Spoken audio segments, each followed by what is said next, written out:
No, it's very, so I'm trying to look at store photographs.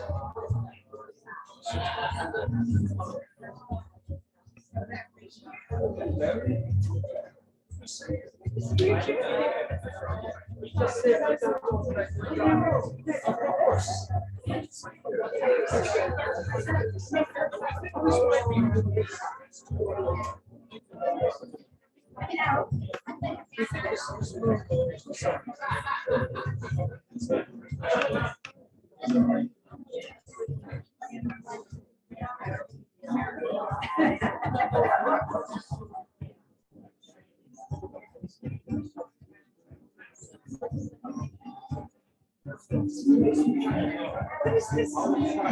Taking up stuff all day, so this is me. Well, no, there was.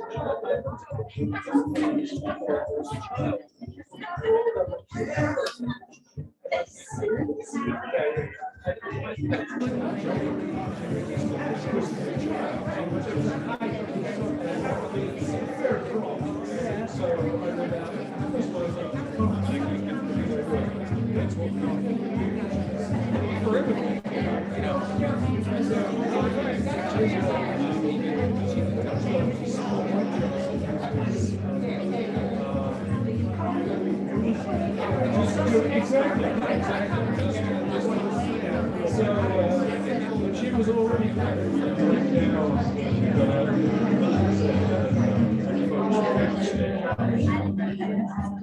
okay. okay. And you know when she's in a room. Yeah.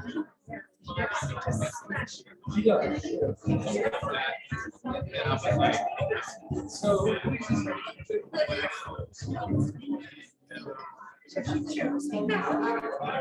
Right, so I think she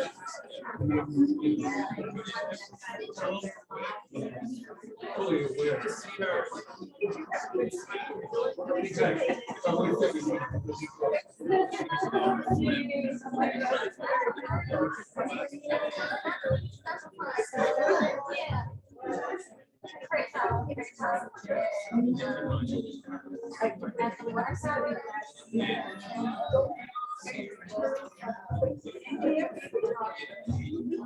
Oh, that's right.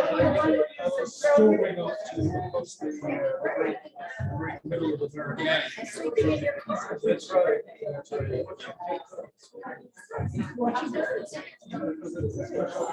Yeah, yeah. Oh, that was no, quite an adventure. But it was still sort of too accelerated for physics. I'm literally driven this a few times. Shit knows. Really?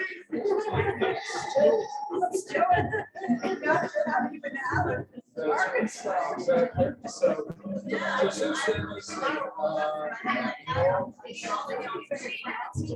no, that's right.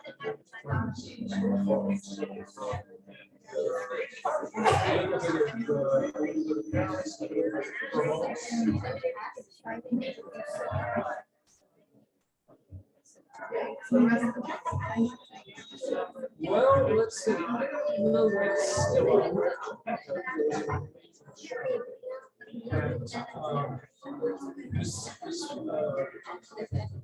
I'm not sure it's not easy, but it's one of those sort of bold curtains. So all these people who are cosmetics seem to be, seem to be hiring world's best architects to build some sort of thing with their art and stuff. And so this is well, probably the best known example.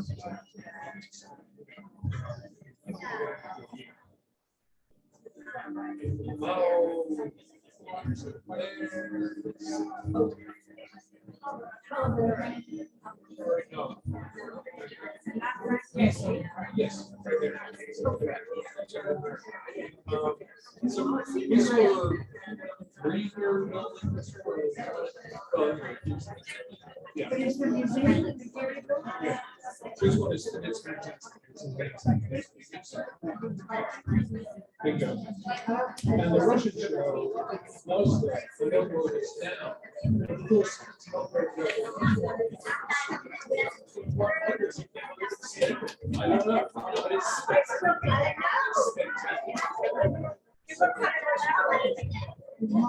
No, it's French. It's mainly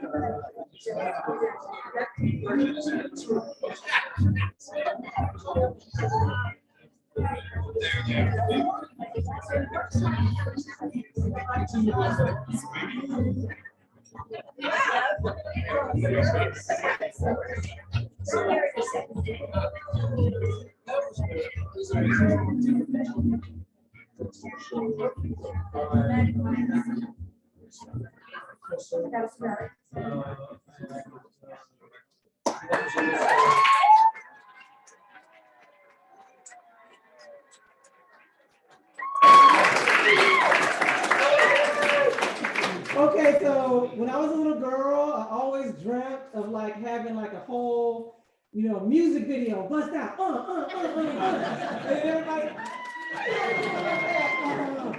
So anyway, y'all making my dreams come true. I'm gonna sit down and let the program.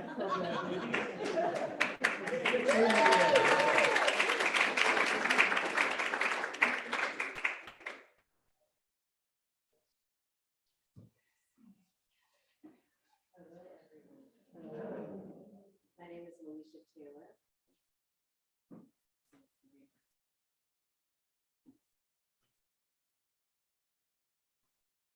Gary, and we will begin with Come Sunday.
Gary Motley.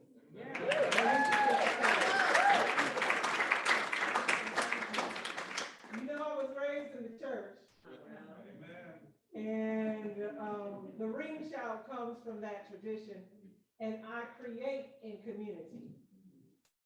So I invite my collaborators, my community into the ritual, and I happen to be lucky enough to know these folks. Malesha Jessie Taylor and Gary Motley.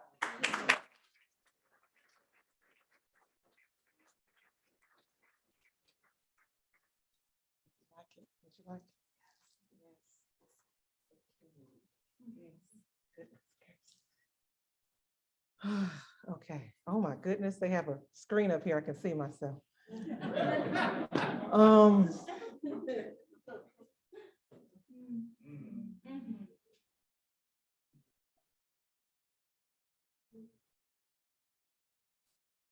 Orally Irvin Fuqua.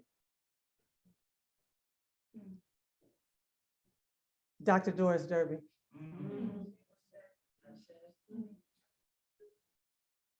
Karen Marie Mason. Dr. Pella McDaniels. Dr. Rudolph Berg. Others.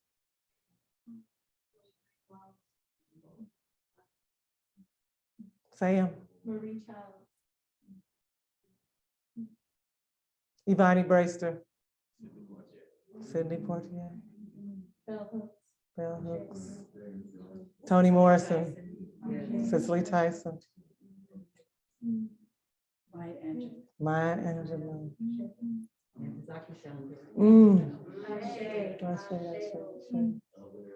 Alvin Ailey.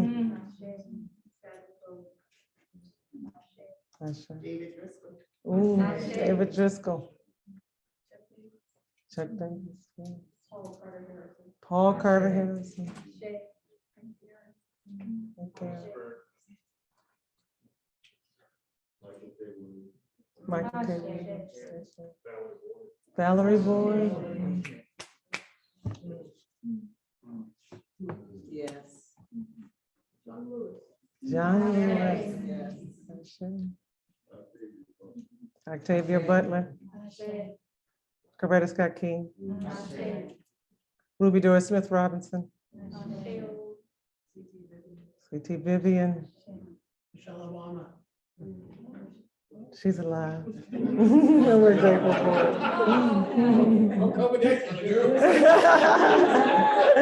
it. Blessings, blessings. We're saying names of our ancestors in this hallowed ground. Yes. And we're giving honor to the ancestors that once loved and cared for this earth and this ground. Those who are indigenous to this land, who welcomed the blood of those who served this land. We give respect and honor to them. Some of us are related to the ancestors of this land. Some of us in this room, we've begun our research and our work. There's a database here of slave ship voyages that my family will dive into. My great-grandmother's name was Orly Fuqua. Atlanta knows Fuqua. So we remember our ancestors in this work. I am grateful for your presence. It's been a long time and a long journey through oceans and uprisings, through losses and victories. We gathered here tonight. And I'm grateful to stand in honor of my great-grandmother, whose line that I followed when I went to the Gambia, remembering her lessons of love instilled in me, reminding me of myself, even when I did not know. That was who she was showing me. When she performed the ring shout, she was remembering herself. Before these waters, she was remembering home. And it was in her memory and with her guidance that I went home. And detached from all of you in this land, I felt scared like you, unknowing of what would be, but I rested in her prayers for me. And I remembered at the times that were the worst, when we were losing our loved ones. Mine was 17 in April of 2020. Shortly thereafter, Dr. Pelham McDaniels. My grandmother reminded me what we would do in the worst of times, and we would pray. And we didn't just say words. We let that prayer move through our entire bodies, and it lifted us. It lifted us onward. It affirmed our life at the moment of remembering our identity. It affirmed our life. And as lives were being taken on these streets, I remembered her prayer of life. And that's what guided me. With my 6-year-old being initiated on the streets of the Gambia, not knowing when I'd come home, I searched for traces of me. I searched for memories in front of me through indigo, through dance, through food, through familiar spaces and faces. I landed in a village with women, all run by women who were keeping indigo in the Gambia, and they looked like me. I romanticized and created wonderful, intricate myths of my family.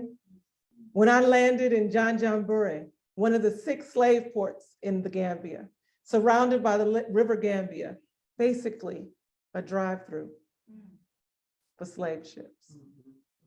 6 slave ports in a country with 2 million population, not much larger than Georgia. This was where Kunta Kinte was taken from. Janjanbureh was a slave port that I landed. And I remembered my grandmother, and I thought of what dish that she would make. And surely there was someone making dinner in that village like her, looking for me.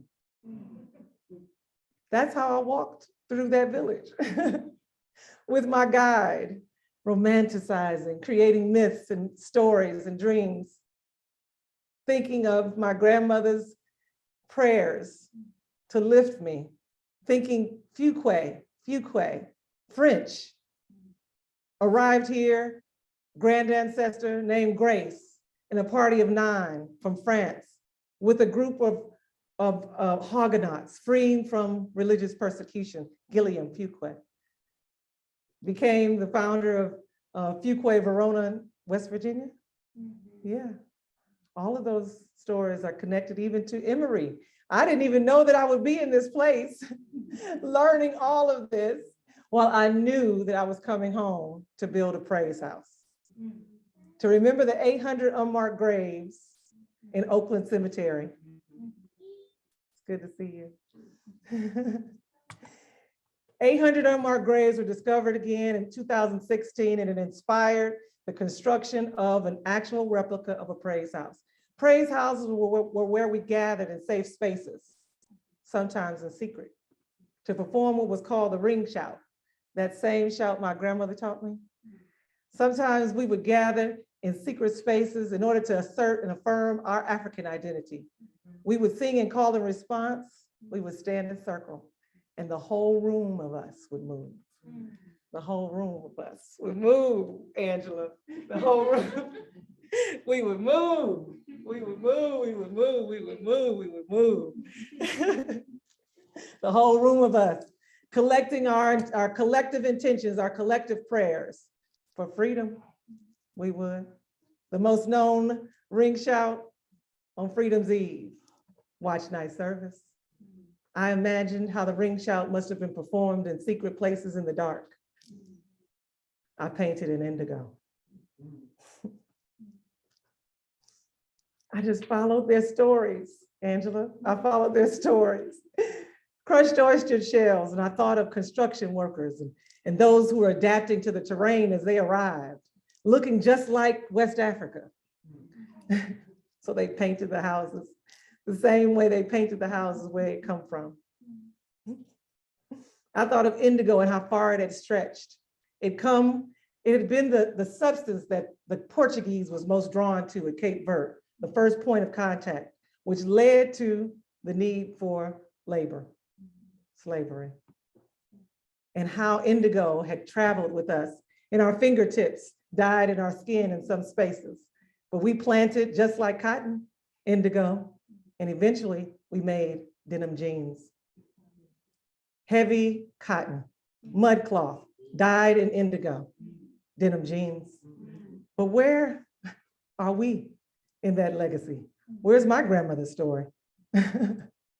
Where? You know? So I painted it indigo. I painted it indigo when George Floyd was murdered on the streets. I wailed and cried and sang like my grandmother and prayed in life into my body to affirm my Black life. I did. I did. Y'all saw my body transform? I lost everything. It's coming back though.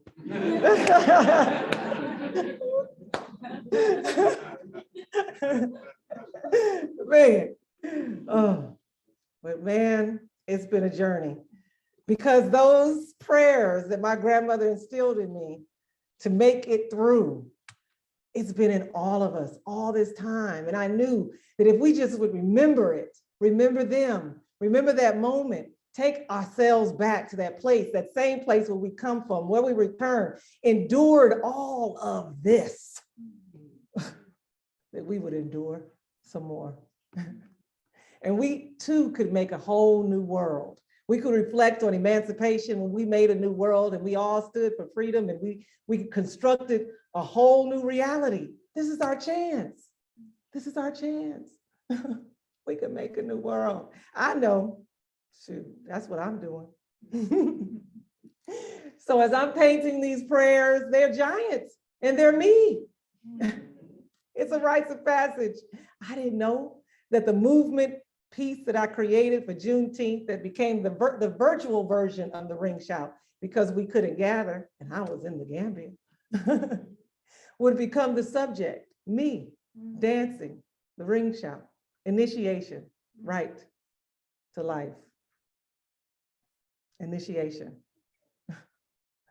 And I was struggling as I knew I had to name them. What should I name them? Each of the pieces that I painted on social media in front of all of you as a way to just stay connected, because I missed you. I did miss you, even though I had a son. And I knew that I was in heaven. And suddenly something came over me and thought, maybe heaven is an ancestral memory. Maybe we're Black angels stolen from heaven. What would that mean to recenter our story, our Blackness, our Black story, affirm our life? How would it feel like if our ancestors were deified like gods? Right? And their prayers, led by God, instilled in them to pass on to us, was what was lifting us. What would that look like? An initiation, right to life. Here I am, being initiated, body transforming, dissolving. Did y'all see that? I have one that I just literally dissolved. All of that, all in front of you all, social media. You know, what would it look like? What would those prayers be? I asked my mother, I need to name the pieces. I need to name them. What are they going to be? I asked Mom, my mother, who loves you all. She couldn't be here. She'll be back on the 28th at other events, but she's always there. I asked her, I said, Mom, what would Grandma say? What were the attributes of God that Grandma wanted to instill in us that would mean that we would live, that we would be able to be free, that we would be okay, we would be well, we would be free? And the words came to me, and each of them had a name. And each of them was an attribute that I wanted to see for my people, for me. You know, I wanted those names and I can't find them. Where's my phone? I had them listed. I wanted to be abundant. I wanted to be eternal. I knew that I was sovereign, that I should have the right of my own body, my own land, my own memories, my own institutions, that I was sovereign. I wanted to instill and embody wisdom. And I wanted those principles to be what our ancestors would instill in us and we would instill in our children and the legacy and those to come. I wanted peace. I wanted all of these things for me. And I knew that that was right. And that was the institution that we should build all of the future on, that we can do this. In our generation, we can do this. We can stand in an institution like Emory and ask the hard questions about equity and legacy and belonging and access and the meanings and removal and need of monuments. We could ask those questions. We could gather again in circle, in safe spaces, you know, and we could harmonize our voices. Not knowing each other at all, but knowing each other completely. Stand in circle, counterclockwise, singing, call and response, remembering ourselves. Circling with collective intention towards freedom. We can do this. So praise houses are going to be placed all over. As many places as I can place them, I will get a praise house there. I will get a praise house there. The first praise house here in Atlanta honored 800 unmarked graves through the help of Flux Projects. Thank you, Ann Dennington, for seeing me. We placed that praise house there and I cried when they took it away. But we honored those 879 souls that had been removed from Slave Square, displaced in order to make room for white citizens in 1866.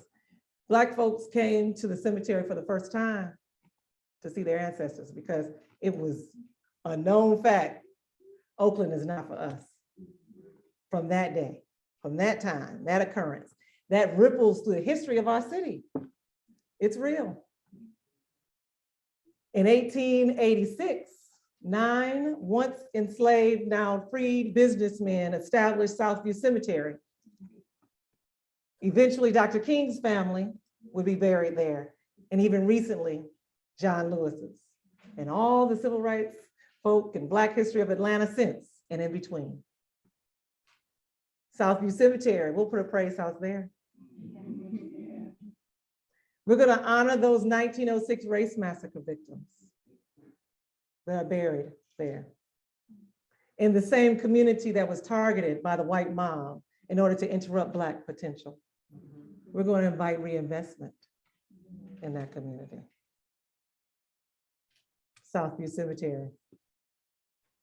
And then we're going to come to Decatur. I went to Agnes Scott College. Agnes Scott in the house. Ever since those days, I've been eyeballing that Confederate monument. So. I've been eyeballing it. I don't know what it's gonna be or how it's gonna go down. We're gonna get something on that. My art mama, Jan Selman, who used to run the Decatur Arts Festival. I was an intern for her when I was at Agnes Scott. We are grateful for her in our lives, has been my stronghold in Decatur, and I've always wanted to go back and do major work there. And we're excited that DeKalb County is partnering with us to bring a praise house to honor African-American history at Beacon Hill, the once Black town that was downtown Decatur.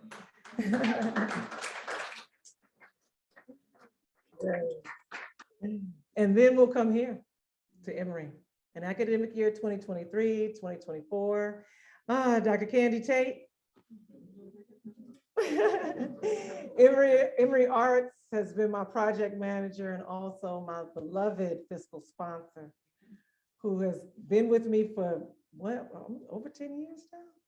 We've been doing murals on all over the city. Dr. Candy Tate. So now we're doing praise houses all over the city, right? Dr. Candy Tate. But it'll be here in 2023, and we'll be asking these questions. We're going to invite these stories in, and we're going to stand in circle in community next to Glenn Memorial Church here on campus. And I'm hoping that the praise house will connect to the descendants of Emory. Me and Candy stand with them. Catherine Boyd was from Frankfort, Kentucky, the same small town that my great-grandmother Orly Irvin Fuqua is from. So I stand with the descendants as well, in a way. But we hope to connect the praise house to the descendants of Emory and to continue to work with this community to look at the role of Emory in slavery and dispossession of the Muskogee Nation from these lands. So keep us lifted. Keep us lifted, keep us lifted. Ancestors will help. I feel that all the time, all the time, all the time. I can go in and keep on, but I want to hear from you. I know that y'all have been like, what is going on with Charmaine? I've been on a whirlwind. I've been spinning in this ritual ever since. And I have a small knit community of artists and friends and allies and helping me still. I still call Ann Dennington a lot. I meet with Shanae, Joseph, and HDDC as they host my studio in the King Historic District to frame all this work as artist activism. I still lift up my elders in Decatur, including Dean Hudson and Agnes Scott and Ann Beidler and Donna Saddle. Thank you all for coming. And I'm hoping that the higher education community really embraces this work.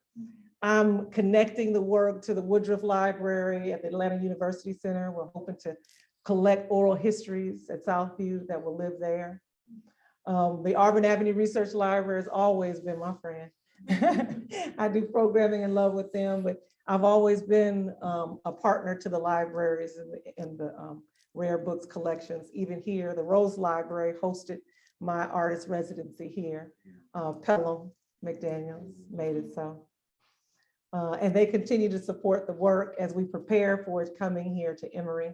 We want to continue in our collaboration with our arts community. Malesha Jessie Taylor, always supportive, and I are looking forward to working with the music department and Gary Motley and others.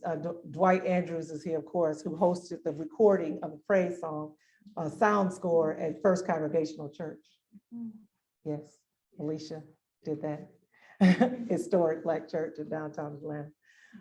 We also have an amazing collaborator, Opal Moore, scholar, author, who's written on the work, and she's inviting others to do the same as we will collect an anthology as a catalog for the work, and that will be coming. So look out for that, and that's a way to support the project. And we also have this amazing filmmaker, digital collage, awesome artist. If anybody's been inside of the Praise House, the visual that was created was Kimberly Benz. Kimberly Benz. She's dope. She's dope. She's amazing. She's been in a number of amazing projects in Atlanta, including the first iteration of this Praise House that was projected on the side of the Auburn Avenue Research Library as a part of a conference on art activism around gentrification, resistance against erasure, remembrance as resistance. And all of our collaborators and that are to come, are to come, and those in the past, Dr. Julie B. Johnson, oh my goodness, Julie B. Johnson and her project Embodied Memory guided me in the Gambia when I started shouting, embodied memory. Inviting the memories of my ancestors into my body as medicine as medicine, movement as medicine. Dr. Julie B. Johnson, and Tony Blackman. Ooh, Tony Blackman is in Senegal right now, and I'm so jealous. She's a globe trotter, I tell her, in spoken word and representing the US and hip hop worldwide. She hosted a virtual ring shout as a cipher among women. And we want to continue going in this circle. We want to continue feeling your prayers, lifting us up. We are also grateful to the Wish Foundation, who came through and supported my residency in the Gambia. Yes, yes, the Wish Foundation, yes. I could breathe. I had survived all through my earnings that I had gained from a recent project in Brooklyn where I painted Harriet Tubman, unbeknownst to me, until we actually painted it and finished it, it was on Harriet Tubman Way. We painted Harriet Tubman on Harriet Tubman Way, where they had gone and named in her honor because that's the path of the Underground Railroad. And the church that we were in was where they would hide the runaways. We were painting all of that spirit led right before we went to Africa. Yes. Invoking Harriet Tubman. Yes. So, you know, it continues. It continues. We have historic preservation that we're trying to accomplish with every praise house in some way. Southview Cemetery needs restoration of their historic grounds. South Oakland Cemetery was celebrating the completion of theirs. Southview Cemetery needs theirs. So the Praise House is positioned to hopefully assist with that. We want to establish an African-American collection in Decatur. Yes, and the work continues here at Emory. So that's what we're doing. That's what we're doing. Now, the curator who believed in this work, oh my God, my partner in crime, Andy McKenzie. I see you over there. Stand up. Stand up. We were ruined. Works on Paper Gallery. She was like, it's okay that it's not on paper. It's okay. When she saw the work, no, it's okay, it's not on paper. And the work was like, you know, fragile and all that. And we had to ship it here from the Gambia. And you can see it. You can see the journey on the work.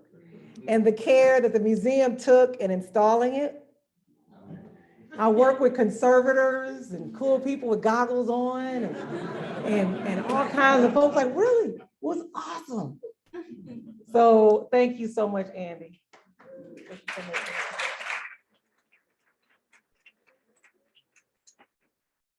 We have a mic over there in case folks want to ask a question, and we have another performance.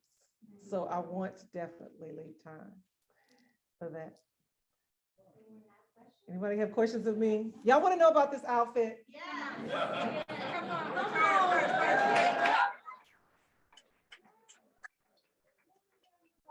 It's okay. Tag the Freedom Project. Yes, this is a boutique tie-dye. Boutique, yes, wax release boutique. Indigo, created by an amazing designer, Yas Creation. And I sourced the fabric at the compound of Musa Dreme, who is the elder that I posted about, the elder woman who's the keeper of indigo in Gambia. And my husband, just who picked it out. Come on.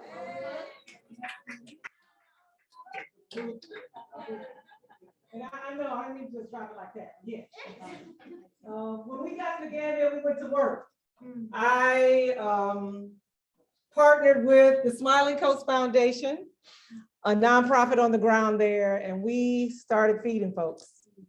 A lot of y'all contributed to it and gave. Thank you for that.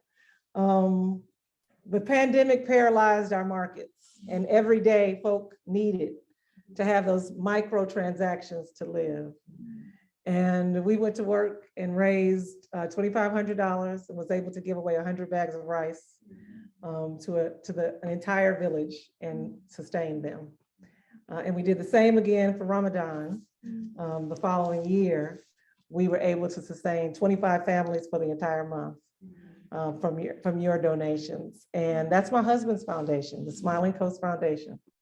And we work with communities on the ground to create entrepreneur opportunities, to fight sex trafficking, to create education opportunities. So all of my website is loaded with Praise House Project stuff and Smiling Coast Foundation love, all through the New Freedom Project, which is my company. So that's what I've been doing over in the Gambia. So that's the answer to what is this? How does this look? My husband picked it out. It was all that other stuff, all of that rest came. But if anybody has any questions. Charmaine, can you speak to how much does it cost to do each Praise House, and how can people in this community continue to support you on that? Thank you for that question. Candy Tate's like, yes, I can speak to that. Yes.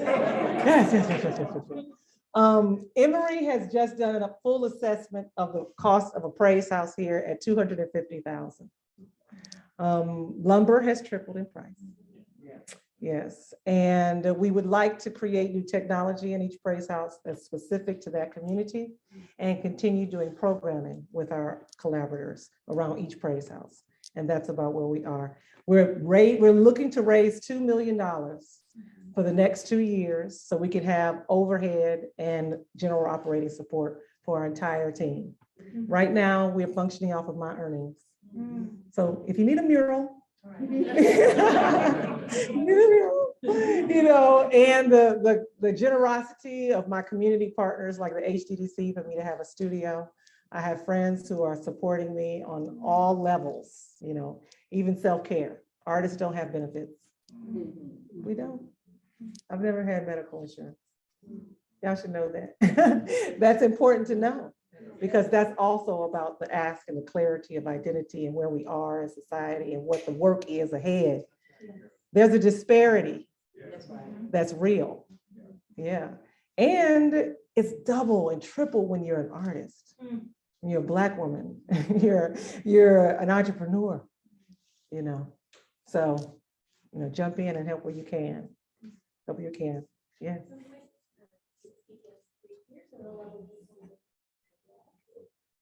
They love the folks on Zoom. Charmaine, thank you for the work that you do, and thank you for inviting us into it, right? And that leads to my question. I just have 2 points. First is the idea of bringing ritual into a space is very interesting, because I was rushing downstairs, but it reminded me of the Well project that you have, inviting us into the ring shop. But it's not like you're just a spectator. It seems like there's a communication that you're being almost sucked into and engaged in, right? So it's almost like time is, I don't know, like time is just becomes like water, you know, in these spaces. I would like to know, how has that affected you? So like, as you're creating this dimension, have you ever been sucked in while doing the work, right? Like as you're creating it, and maybe you can speak to that. And then secondly, these materials like the bark and the crushed oysters, how difficult is that to maintain, and how did that impact your feeling of what you're working with, not just buying store-bought stuff? This is also some kind of natural connection. Does that make sense? Yes, it does. Materials, the creation of the work itself was an initiation. I did not have pigments. I did not have canvas. Even cotton was hard to source because there's no retail system as such in the Gambia like that. It's all secondhand mostly. So a lot of polyester is in the market. It was hard to get actual 100% cotton. We did find a source, but the best way to get 100% cotton is to go to the weavers, where they literally take the wool and darn it and make it into mud cloth. That's 100% cotton in the Gambia. And yes, I will be doing a series of those. That's my prayer, my next slate. But yes, materials were, and sourcing them was an initiation. And so everything that was a challenge for me, I was just brought back to my indigenous self, like my ancestors, reminding me, go back to your memories, go back to what you know that might be here, you know. So I went and searched for indigo. When I got there, they had crushed bark for the red, they had crushed cola nuts for orange. Yes, we gotta get into that. Yeah. And they had giant vats of the indigo. And if you can see the intricate process that goes into for boiling lye, all that, it's a chemistry project, first of all. That's amazing. And then I took all of that, like just the reverence of what I was witnessing into my work. Like, oh my God, I've got to sort of somehow emulate that history in the work. So I had Elmer's glue, yeah. Keeping it simple. There was a drugstore nearby that I could get Elmer's glue in, you know, and it acted as a resistant to the indigo. So I made cowrie shell patterns like they would in one of the pieces. That kind of technique is what I experimented with. The crushed oyster shells would go off, would disappear once you touch them. So when water touched them, where did that go? Hold on. I gotta wait and then do it again and then wait. And it wasn't like I had to learn how to make it layer, to make it translucent during that whole like interaction. That was a trip. You know, I had no easel. Right, so I had to work with the local carpenters. And I could have went, you know, fly and did a whole big old easel rig and it's got really awesome, you know, so we could have just been really awesome like that. But I just said, I'm just gonna go big, life size, plywood boards. And that became those became my easels and I collected them and I had 9 of them stretched all over the compound. Those canvases lived through the rainy season, you know, we went through some things and you can see that. And I loved how the museum allowed for the skirts to hang, for you to sort of see some of that. Yeah, but in terms of the ritual, all of that initiation, as the world was being initiated, as uprisings were happening, reminding me of things like Haitian revolutions, what was happening in secrets before those, you know, moments. The watch night service, I felt like, you know, all of that was going into the work. And I was on a timeline because I had to get back here for a praise house. And, you know, there was only so much time. And literally, I was there for 14 months. I probably sourced materials, worked on sourcing materials for maybe 8 months of that. 8 months of that. We couldn't leave. The borders were closed. And some of it was in Senegal, you know, so we had to cross the borders. Like, I'm on expeditions with folks, you know, and I'm like, I need 100%. Nope, that's not it. You know, all of this, going through the markets and wanting to connect sincerely to the history. So I was at Goree Island.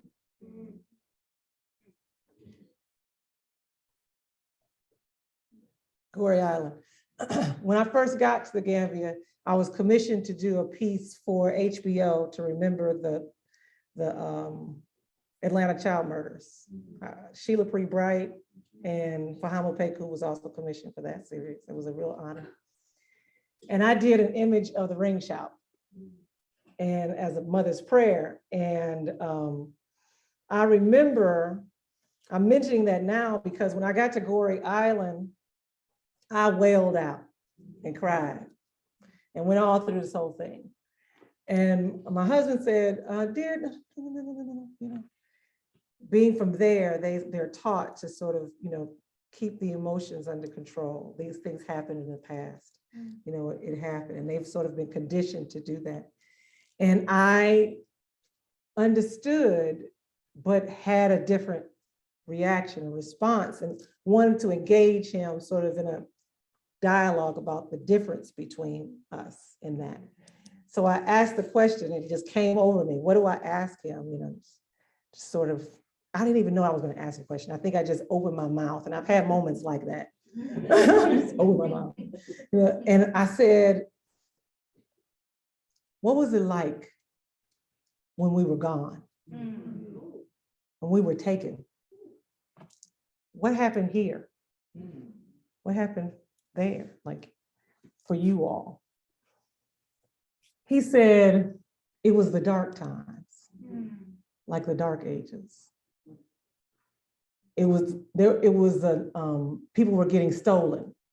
You couldn't walk in certain areas. You couldn't go to certain spaces. You would get stolen. And I realized, wow, I could understand that because I had just painted this painting of the Atlanta child murders. And I was like, 12 in Atlanta then. And I remember that element in the city and wondering what neighborhoods, that feeling. So Goree Island brought that up for me. That story came for me.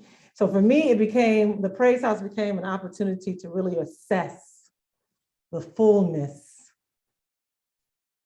of white supremacy, and the harm. Yeah. And I think for me, I also realized that our prayers, in the Gambia, the ring shout is not a prayer, it's a celebration. And they swing their arms like hummingbirds so fast, you can't hardly see their arms. Their knees are up high. I'm trying, I'm working on mine. But ours is the same movements exactly, but on our hips, restrained. Our feet shuffle. Our knees don't go high, our feet shuffle because of our circumstances. And so to come back and tell those stories and sit in those spaces and with a community of activists during the uprisings around the country or during George Floyd on the continent, still seeing harm done to that land, while harm that's being done still here. So for me, the work has real distinct purpose, real distinct purpose. And the prayer for us is not restrained sometimes, it is full on movement, And some of that movement is pain, being washed away.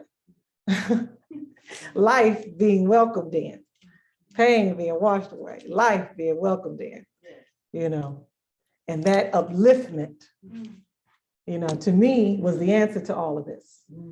And that was how I paint myself into life, So yeah, the ritual was there. You don't have a Praise House back home? I can hear it. She asked the question, have I dreamt of a praise house back home?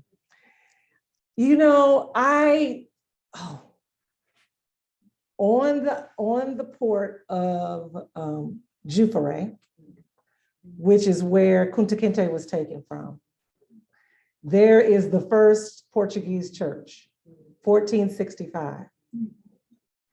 The first Portuguese church on the continent. It's a little chapel ruins. I saw that and I thought, wow, the first presence of the church, as such, quote unquote, the church, the Catholic, or however that looked, Protestant, post-Abrahamic religion church.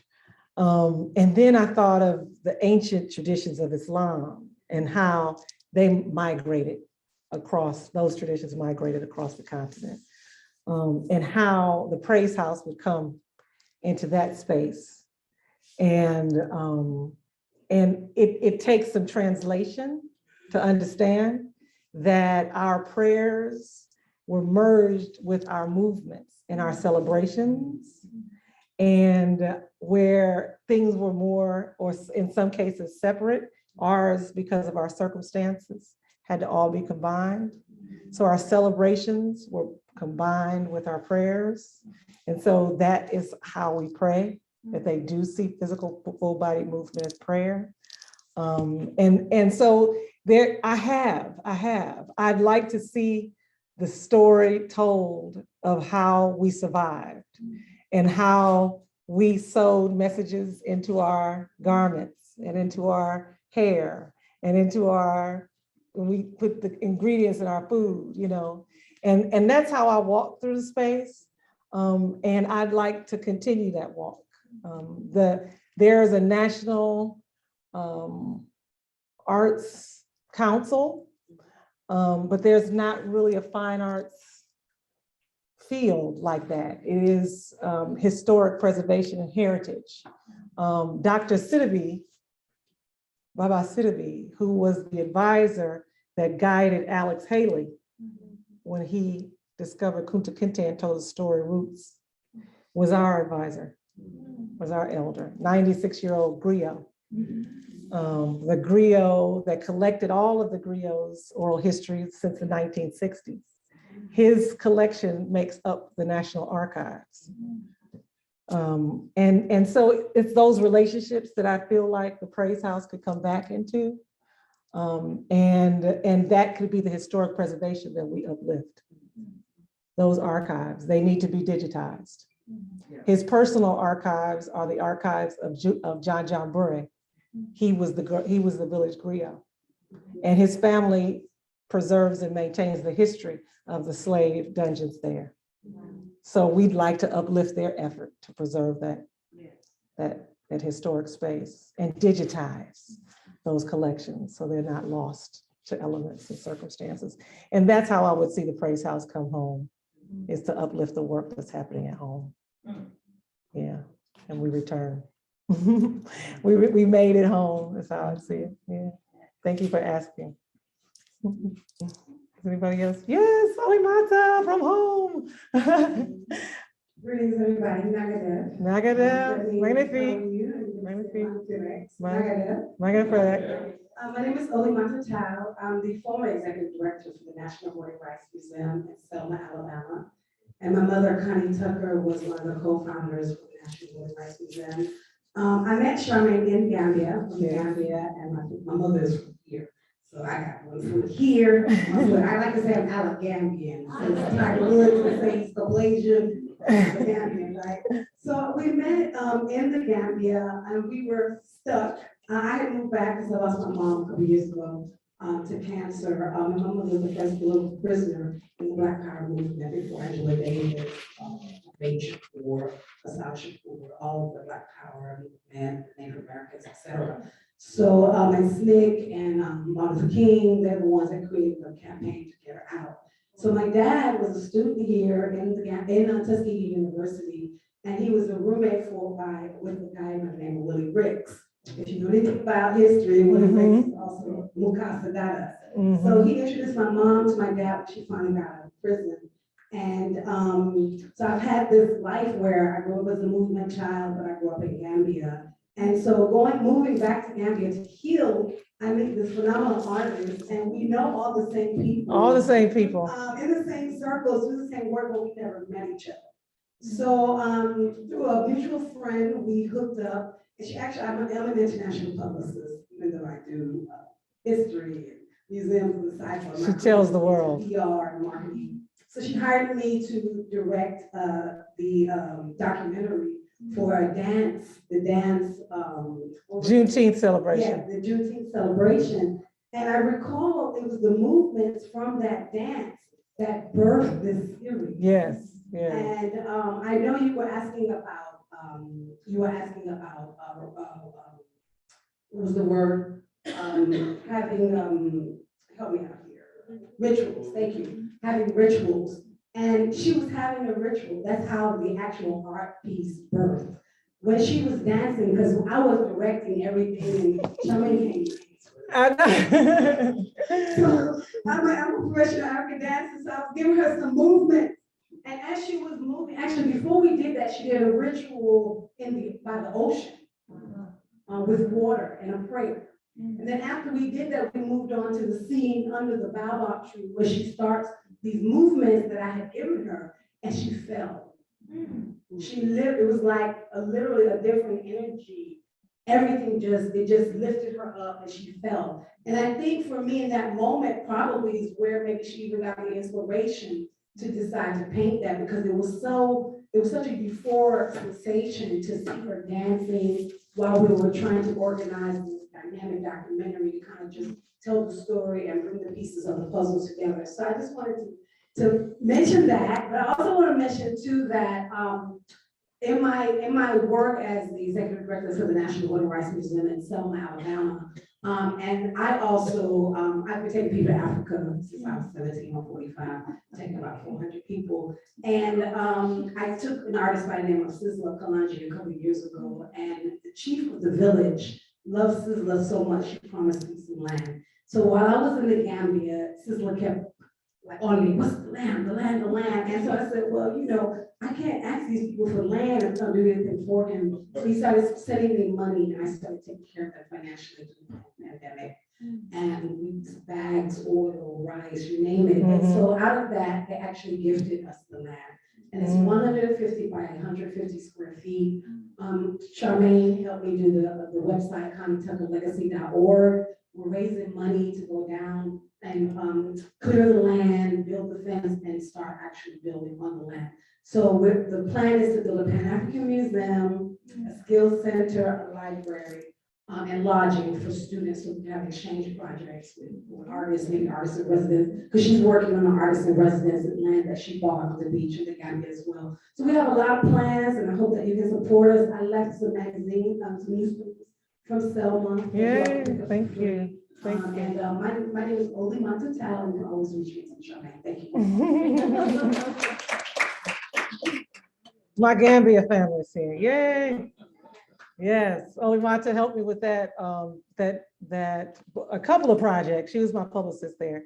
And my residency ended with an exhibition that she organized in a media event. And it was just, this is one of my guides. Yeah, this is one of my guides. Where Booba was my guide on the ground in the cultural scene and community, Olimata is my guide in the government and on the national level. And I'm so grateful, especially in the media. Like, I didn't know anybody.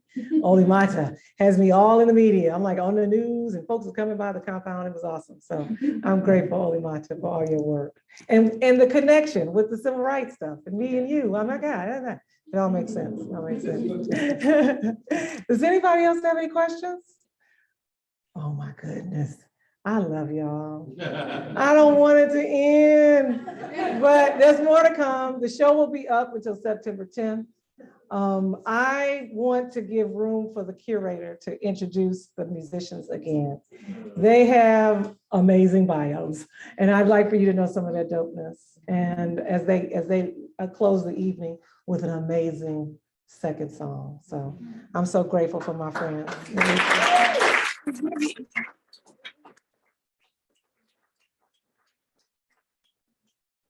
Thank you, Charmaine. Thank you so much, everyone, for coming. This has been, I think, an incredibly special evening. I wanted to recognize, though, our incredible performers that we have here tonight. As Charmaine mentioned, I'm Andy McKenzie. I'm the curator of Works on Paper here at the Carlos. I always forget to introduce myself, so I'm making sure I do that now. So yeah, before the closing performance, vocalist Malesha Jessie Taylor is with us. Malesha is a transdisciplinary vocal artist whose work can be found in opera, jazz, art installations, ritual, yoga, and dance music. Her TEDx talk entitled "What Do You See?" is a part of her developing autoethnography, Transcending Performance, Exploring Black Liberatory Praxis in Vocal Arts. She also self-produced Guerrilla Opera, a video project featured by Brick Arts, New York, and the San Diego Museum of Us.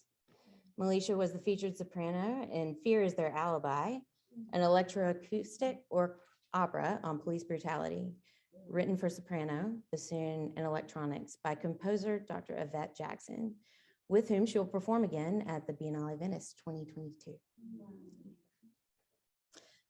And accompanying Malesha is Emory's own Gary Motley, who serves as professor of pedagogy and is the founding director of jazz studies here at Emory University. He's been at the forefront of jazz in the Southeastern United States since embarking on a solo career in 1994, establishing himself as a keyboard virtuoso, composer, and internationally acclaimed educator. He's been recognized by Downbeat Magazine, the American Composers Forum, National Endowment for the Arts, and the Great American Jazz Piano Competition, and was recently inducted into the Alabama Jazz Hall of Fame.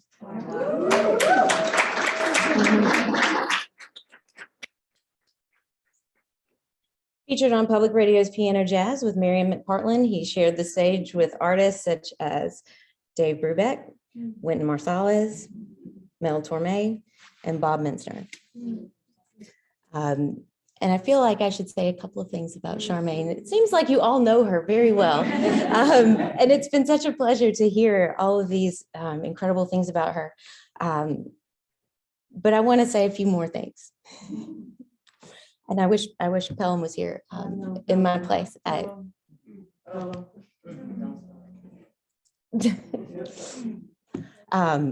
Okay.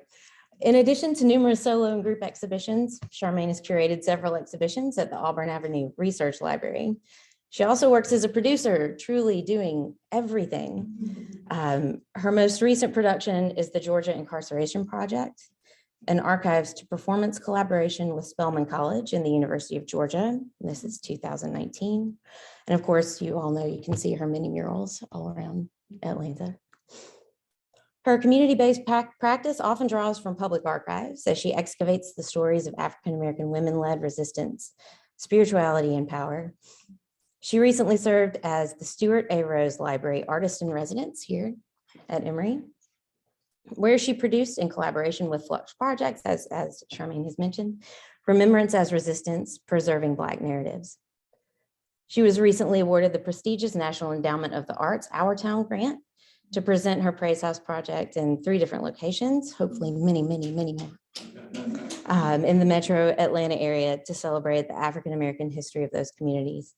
And on a personal note, Charmaine has been an absolute joy to work with. She's so inspiring. And it's been so wonderful to see this work come to fruition and see it in the gallery. I'm grateful. Thank you.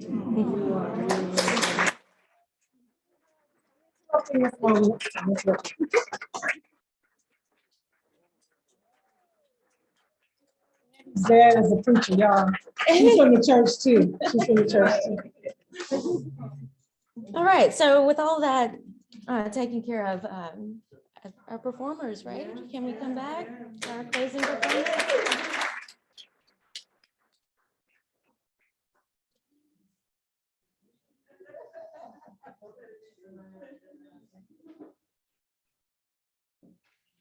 In the spirit of Charmaine. Oh, We're all that's great. invited. Orly Urban. We did a dance solo before. This is the Afro Blue.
Awesome. Awesome. Awesome.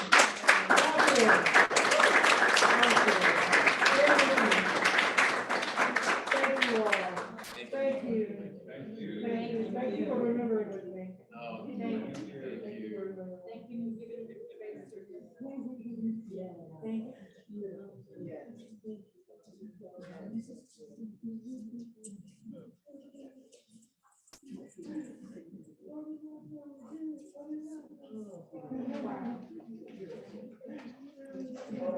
Thank you all so much for coming. If you did not get a chance to see the exhibition, if you can now, can we not? The galleries are closed now, but the exhibition will be up for September 11th. So Plenty of please come time. back. So bring others, and bring your prayer circle.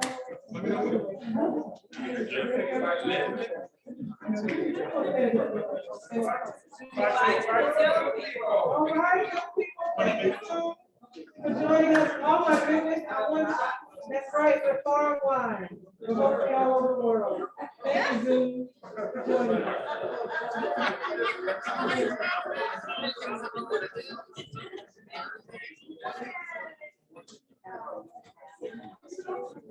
You bring it right in front of you.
Many years. Really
around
6-7 hours.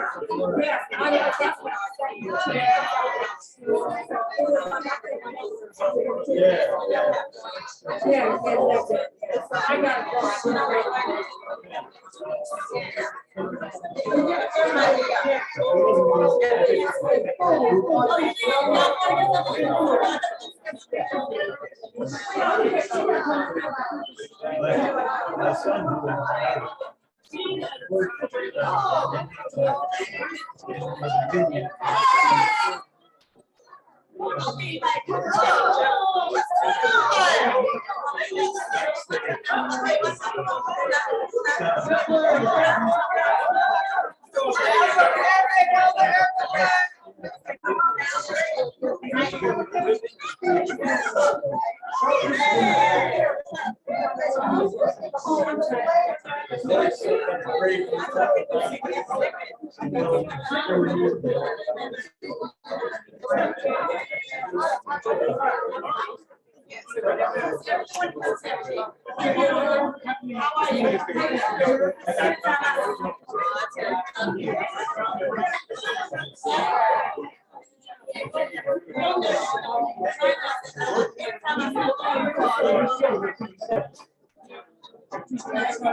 Yeah, it's so exciting to hear.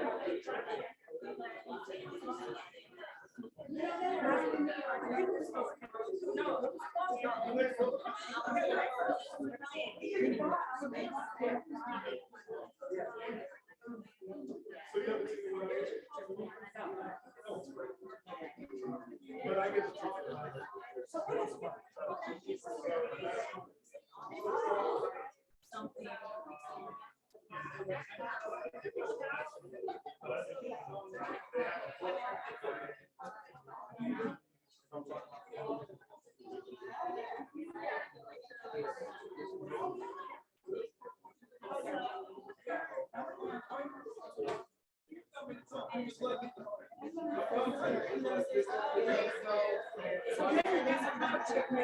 They're coming.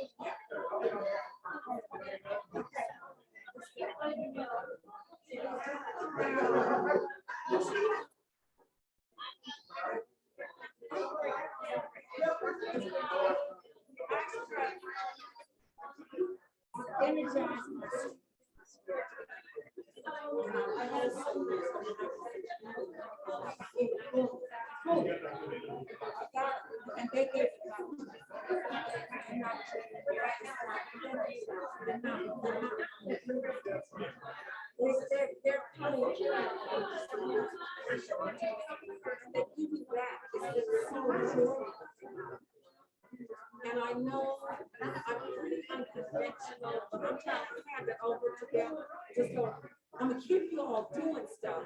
And I'm gonna walk out the room because I know you all clear if I go away. And then I come back in. There's so much back.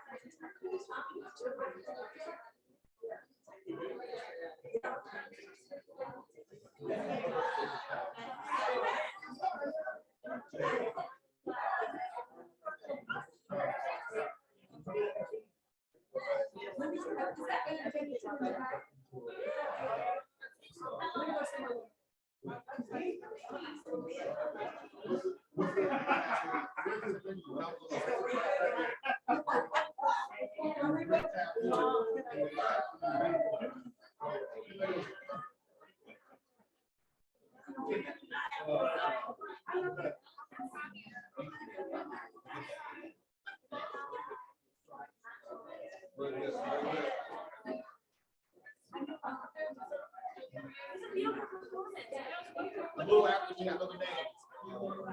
Yeah.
Ready? I'm ready for it.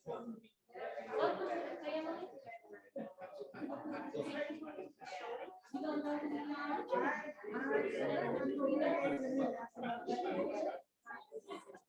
Yes.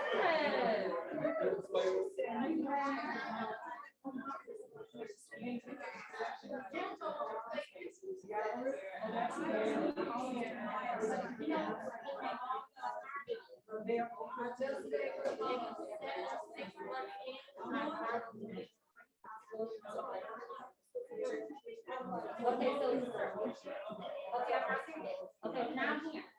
So you know, everyone's a man.